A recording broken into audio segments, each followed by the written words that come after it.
Hello, everybody, and welcome into this week's 30 Minutes program. We're going to be talking about your library, and it's my pleasure to have Jenny Gillihan. She is the boss of the Obion River Regional Library, and it is really cool to be able to talk to someone that's an educator, loves books, and loves to see young people, as well as old people, with the very best opportunity to read. How are you doing today? I'm doing great. Thank you so much for having me here. Tell me what you do as the librarian for 19 communities. Is that right? That's right. We have in our region we have 19 libraries in 9 counties. So we stretch all of Northwest Tennessee. So we go from Benton County all the way over to the river, and then we go from the Kentucky border down to Gibson County and Crockett. That's our region right there. Well, you know, I wouldn't want to ask to put you on the spot, but can you name all of those 19? I absolutely can. I don't know how quickly I can do it, but if you want me to name them, I will, because I'd love to give a shout out to everybody. We want to do that. Yes, okay. Ma'am. So in Benton County, we have Benton County Public Library. In Carroll County, we have Carroll County Library in Huntington, and then we have McKenzie Memorial Library. In Henry County, we have W.G. Ray Public Library in Paris.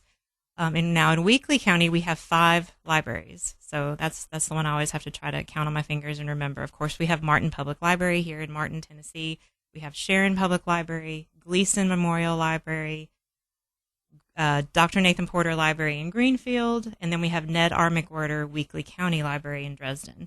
We have 1 library in Obion County Public in Union City. We have 3 libraries in Dyer County. We've got Hamilton Parks in Trimble, New Bern City Library, and then MacGyver's Grant in Dyersburg. In Lake County, we have 2 libraries. We have Tiptonville Public and Ridgely Public.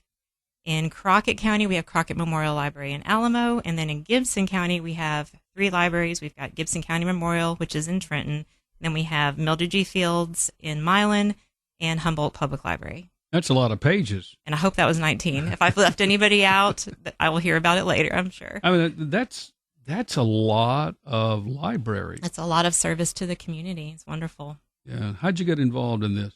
You told me you were a teacher for a while. I was a teacher, and I come from a family of teachers, so I thought I was supposed to be a teacher. That's just kind of what we all did. So I went to school for that originally, got my bachelor's in that, and I taught for a little while, and then I stayed home with my own 2 kids for a little while, and when I was ready to go back, the children's librarian position had opened up at Obion County Library in Union City, and I thought, ooh, I'm there all the time anyway with my kids, and I've got an education degree. I wonder if they'd hire me. And sure enough, Michelle Barnes, library director at that time, she hired me, took a chance on me.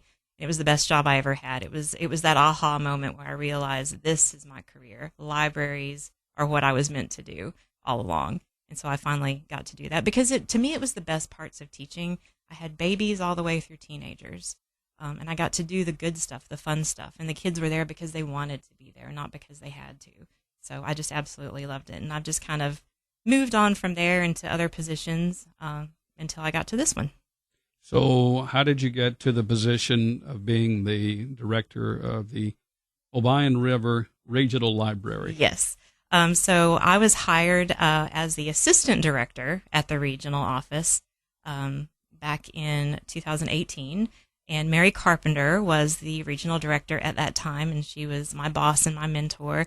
And then when she decided to retire, I cried for a long time because I didn't want her to go. But she's so sweet, and she trained me and mentored me, and I put in for her job when she left, and I got that job. So that's what I'm doing now. I don't want to go too deep for our listeners, but in the big world, the state of Tennessee is involved in your library. Absolutely. So we are housed under Tennessee State Library and Archives. There are 9 regional libraries across the state. So we've got 9 of these little groupings of counties across the state as part of Tennessee State Library and Archives, which is also housed under the Secretary of State's office. Trey Hargett. So he is responsible for public libraries in the state, and so that's part of it.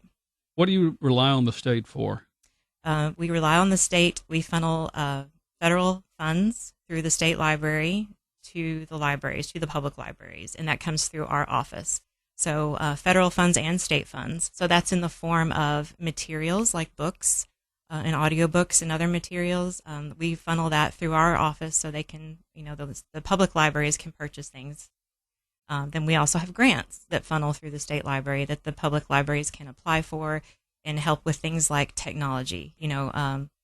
All of the computers, the public access computers that are in the libraries for the public to use for free, all of those need to be updated fairly frequently. And libraries are funded locally. Their operational budgets are funded locally by their counties and cities.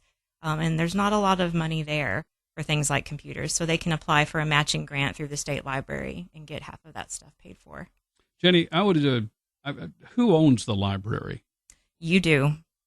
Well, Public. The public owns the library. Your local library where you live is your library. It is owned by the public. So it is funded, like I said, through the state, not through the state, I apologize. It is funded through the county and the city where you live. So appropriations come through them to fund the library. So the state library comes in and helps, but we don't actually fund the library. We just kind of bridge that gap where it's needed. The one thing that most people, and I don't know what the percentage is, but you probably have this, and if you don't, I know you'll look it up at some point, but how many people go to the library in the course of a year? I don't know the percentage of that because it varies so much. That is a wonderful question, and we do have statistics on all of that. There's a survey that the library fills out every year where they collect that information. It's going to be different for every library in every community. What I can tell you is that our region up here, of course, is completely rural. We don't touch any of the metro areas up where we are, so our population is smaller up here, so our numbers are smaller. But the percentage of the people that use the library is still very large. Even if they're not walking through the door, they're using our digital services. We have all of our libraries have a digital presence on social media, and then we have a couple of things provided through the state library to patrons, one of which is called Reads. That's the regional ebook and audiobook download system. The app for that is called Libby, and a lot of people listening know exactly what I'm talking about when I say the Libby app, because you download it to your phone or your other device, you put in your library card number, and then you can check out audiobooks and listen to them. I listen to books every day while I'm traveling around to these 19 libraries. And then you can also read books on your device for free through your local library. You mentioned all of the 19. I probably would fail the test of trying to remember all of them, but each library is different. There's no question it has its own face. Right, absolutely. And in the regional system, we have levels of libraries. We have 5 levels. What does that mean? It has to do with population. So a level 1 library is going to be a very small library that serves a very small population. For example, Hamilton Parks in Trimble serves less than 600 people in their population that they serve there. And then you go all the way up through a level 5 library, which would be the largest. We don't actually have any level 5 libraries in our region because, like I mentioned, we're rural and we're small. And UT Martin is not one of those. Correct. That's an academic library. So we're only talking about public libraries that are funded locally. Well, please know that I'm just curious. So most people are aware of the Obion County Public Library as well as the Ned McWhorter Library, but we all know that there are libraries such as at Sharon, that we talked about a moment ago, and Greenfield, Gleason, and so forth. But some of these are kind of really not given a lot of publicity, and I don't want to leave our program today without being able to make sure people realize that right in their own backyard, they do have a library. I mean, this is pretty cool to have 19 just in this little round circle. That's right. That's right. And those libraries are there to serve the community. And, in the past, maybe libraries were just about checking out books. That's how they got started.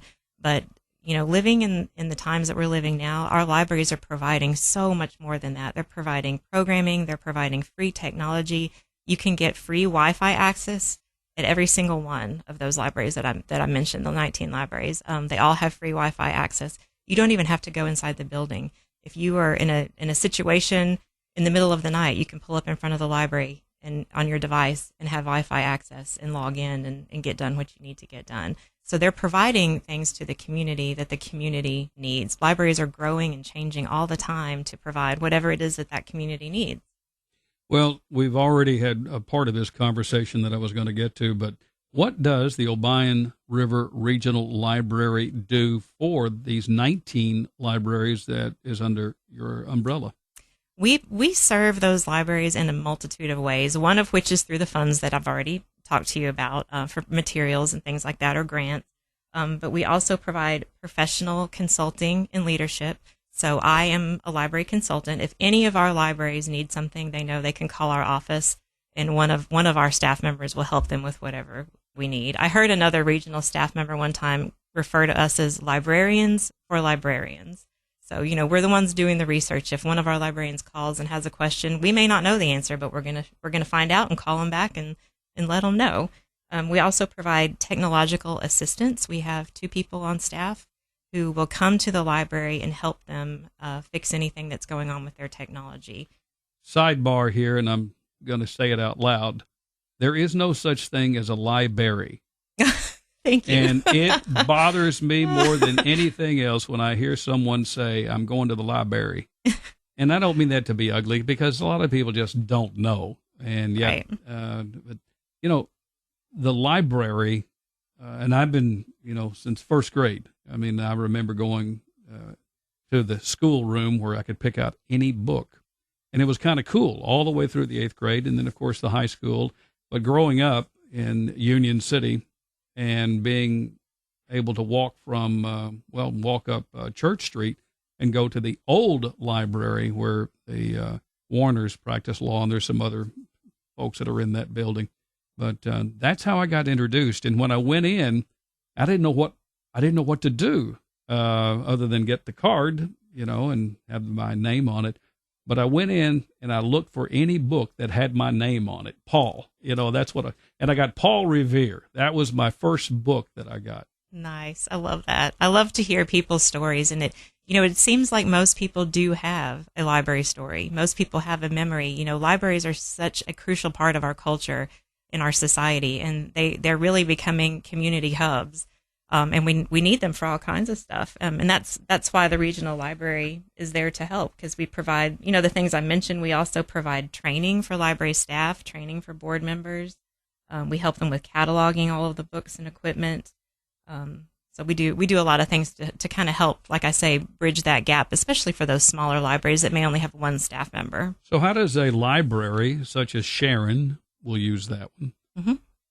How do they get new books? How do they get new inventory? How do they get rid of the books that nobody has ever picked it up in the last 15 years or so? Right. Well, there's processes for all of that. Getting rid of the books that are no longer needed is called weeding. Just like you would weed your garden, you also weed your collection, and there are certain guidelines that they follow to pull books out. Like you said, if something hasn't left the shelves in a certain amount of time, they'll pull it.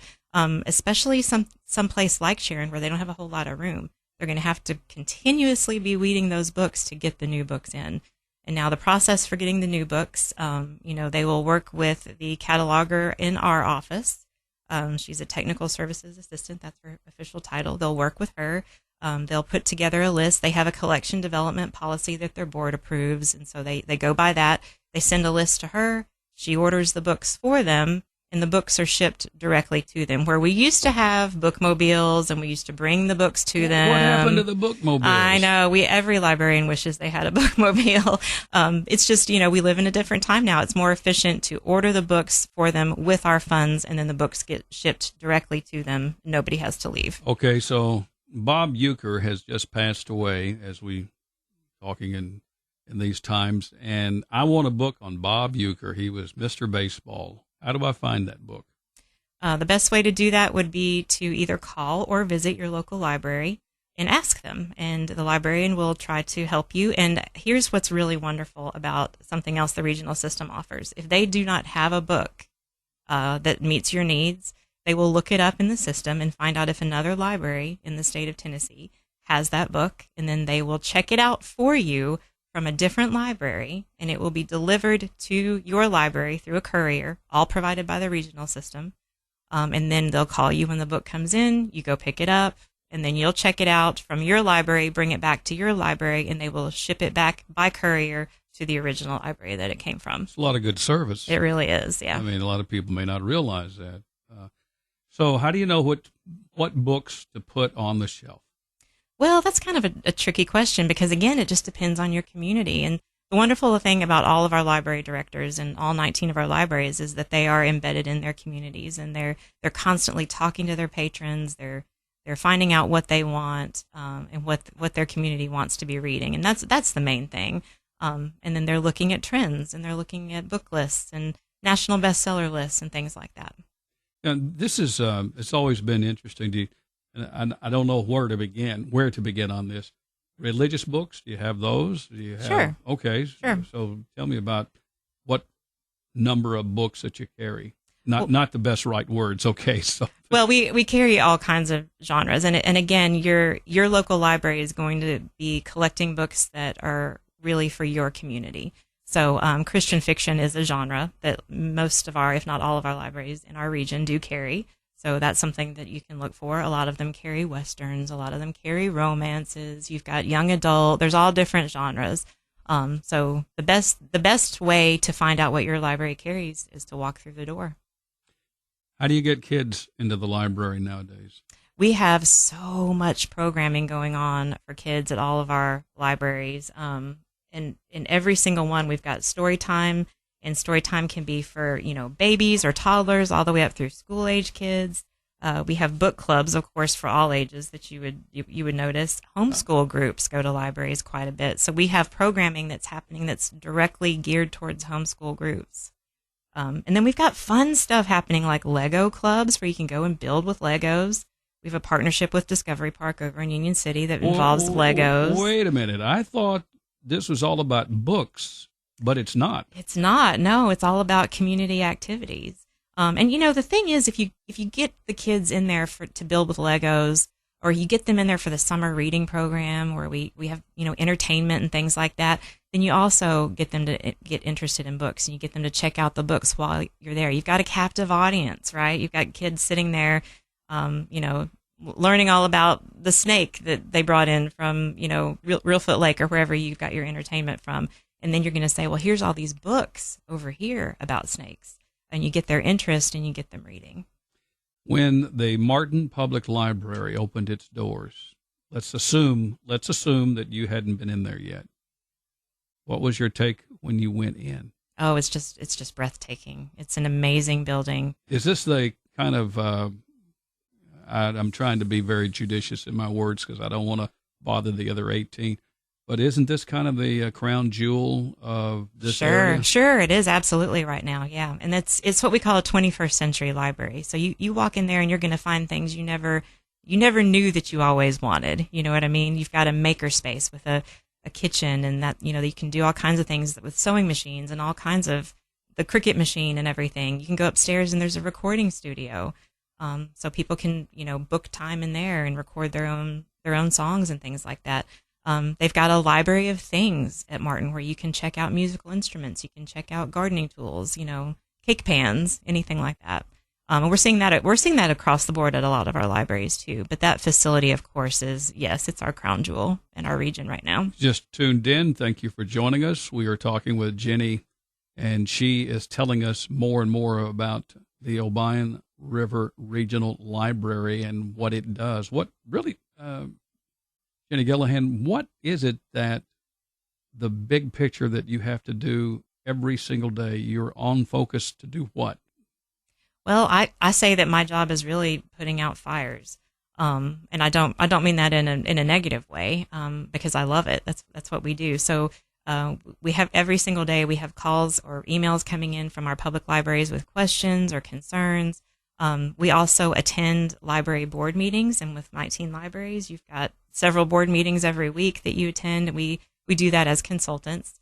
We're also meeting with local officials. I meet with mayors a lot, commissioners, help guide them through processes. We've actually got some new library directors in our region, and so I've helped all those boards with the process of hiring a new director.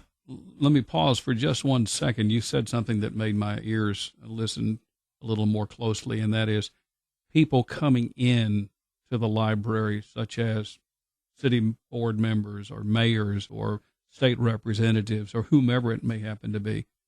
That shows that there's a little interest, or maybe they're looking at supervision, or maybe they just came in to see what it's about and go get a book or use the email, or maybe using, the website or whatever it happens to be. Right. That's what we hope. That's really that is our goal, is for all of them to be coming in and using the library and seeing what the tax dollars are going toward, because we know that those dollars are being used to make the communities better. In our office, our motto is making libraries better. So we get to help the libraries help their communities. Okay. Again, not trying to put you on the proverbial spot, but how many books would you say that you oversee in of the 19 libraries? I absolutely could not even begin to tell you how many books they have in their collection. And part of why I can't is because they're always weeding and ordering and changing so much. If I think you used 600, it was a moment ago. If I were to say, how many books are down there in Tiptonville, for example, at their library, do you have any idea?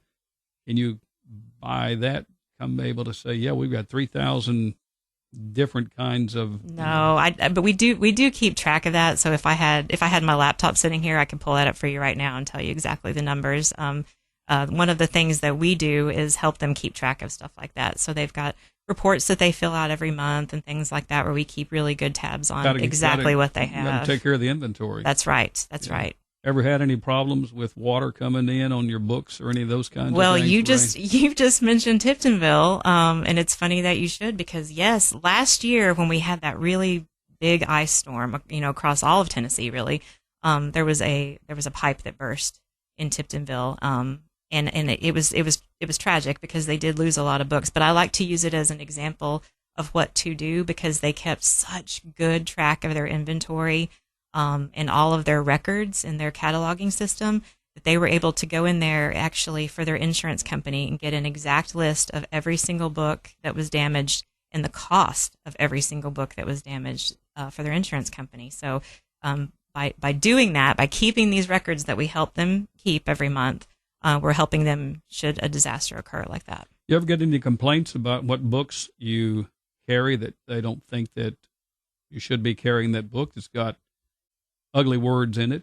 Yeah, sometimes we don't see too much of that in our area, but sometimes libraries in general will get complaints or requests, things like that. Yeah, I think it's important to know that, and I'm putting words in perhaps into the librarians, but it seems as though these people have an understanding of what the people that come to your library, what they want to have on hand. That's exactly right. They're in touch with their community. They know what they want to read. And all of our libraries have a collection development policy with requirements in it to be in the regional system. And that policy guides what they order, and it is based on what their community is looking for. So let's say that I have my mother's notebook, and she had played piano all of her life, and she has all of this music. Is that something that goes to a library, or do you have to find another place for it? It could. It just depends on if your library has room for that type of thing. Some of that's going to go to an archive, and some of our communities do have, more historical archive type of things. But if you have something like that you think your library would be interested in, my best advice would be to go to the library and talk to the library director. Some of them just simply don't have room for donations right now. But some of them are interested in looking to gather up things like that for collections. The only one I know is Governor McWhorter, who has a lot of his stuff there, and that became a museum. That's right. Do you have any other museums? We do in Trimble. Hamilton Parks has a museum part to it. It's not really functioning as a museum right now, but that's the only other one we have. Libraries and museums go hand in hand, of course. Well, that's very important. I think it's somebody who wants to make a substantial amount of, a gift, maybe to build a museum. I mean, you're the person to talk to. Sure. So we are really here to help the libraries. We're consultants for the libraries. But if anybody ever has a question about anything library related, we welcome them at our office in Martin. Of course, you can call us anytime. We're here. We don't really face the public. We're not a public facing building. And if anybody's ever stopped by, I think, that might be asking us to use our copier or to check out books. That's not what we are. We're really a training facility. for the library staff, and then that's where our offices are. How do you get a job there? At your local library, watch for openings. They're always going to be posted on social media. A lot of them are going to be either city or county jobs, so they'll be posted on theirs also. Who pays for the employees? Is it the city, the county, or the state, or maybe it's what? It's the city or county. So if it's a county department like Obion County Public Library, they're going to be a department of the county, so the county would pay them. If it's a city library like Martin Public Library, they're going to be a department of the city, and then the city is the one that pays them. I got to give a little bit of pub to Obion County, and the reason for that, I know David Hayes, and I think you probably know him as well, the former Attorney General, and not only that, Circuit Court Judge here, but he went and did a tremendous amount of studying regarding his latest books, and I walked into the library in Union City one time, and I saw him, and he says, just doing my research. Right. Yeah, that's exactly the kind of library story we like. You know, Dresden lost several things in the tornado that took place a little over 3 years ago. Right. And all of those archives, you know, I don't know where the libraries are being able to put things now, but there are a lot of things that you don't want to let get away from you. That's right. And that's kind of, you know, going to be individualized at each location. And they're working together with their historical societies on things like that. Does it cost any money to do business with the library? No, it doesn't. It's one of the last places in our society where you can walk in and you are not expected to spend any money. And if you have a fine from years ago and you're scared to go back in your library because you think you're going to be judged for that, please go back anyway. You will not be judged. They will work something out with you. They will just be happy to see you again. Do you have very many books that don't come back? Not very many. Most people that are using that free service are respectful enough to bring the books back. Yeah. So if I'm late, now back in the old days when I was 6 years old, I think it was maybe a nickel. Maybe, right. And that was right. Lot, you know, maybe it was a nickel. Well, some of our libraries don't even charge late fees anymore. They call themselves fine-free libraries. They just want the book back. You know, they don't want to charge you money for it. So look into that too, because some of them are like that, some of them are not. You know, the thing that we haven't talked about, even in our discussions with the subject of books, you don't want to have anybody to deface those books and writing in them and those kinds of things. And I know that happens periodically. I don't have documentation on it, but you want to be able to have the next person to have the same book at some point. That's right. You want to turn it back in the shape that you got it in. And if something happens, my goodness, you know, stuff like that happens all the time. You accidentally, you know, you're reading outside and you leave it out there and a rainstorm hits. You know, just bring it back. You know, tell them what happened. They'll work with you on getting it replaced. If you had a librarian of the year, do you have any of those across the state where they've librarian of the year? You mean if I got to choose? I've got 19 of them. I'm talking about statewide. Statewide. I mean, you know, there are people that just go way over the top in their jobs. Absolutely, they sure do. And we've got, you know, librarians and across the state that are all working very hard. Of course, the best librarian I've ever known is Mary Carpenter, my mentor. I always like to say she's, you know, the queen of libraries. Hope you've enjoyed our program today. We've been talking with a very nice person, Jenny Gillihan. She oversees the Obion River Regional Library, which happens to be located here in Martin. If you want to come in during business hours, they'll be glad to talk with you. If you may have a gift that you want to give, you never know what you might do. But just know that your library is the biggest door opener anywhere around. Absolutely. Thank you so much for having me, and please go visit your library. That's our program today. Thanks, everybody, for listening here to 30 Minutes. This is Paul Tinkle, pre-recorded. You've been listening to 30 Minutes, a community affairs program on Thunderbolt Radio. You can listen to this broadcast and others anytime by visiting thunderboltradio.com and following the Thunderbolt Radio and Digital YouTube page. Thanks for listening.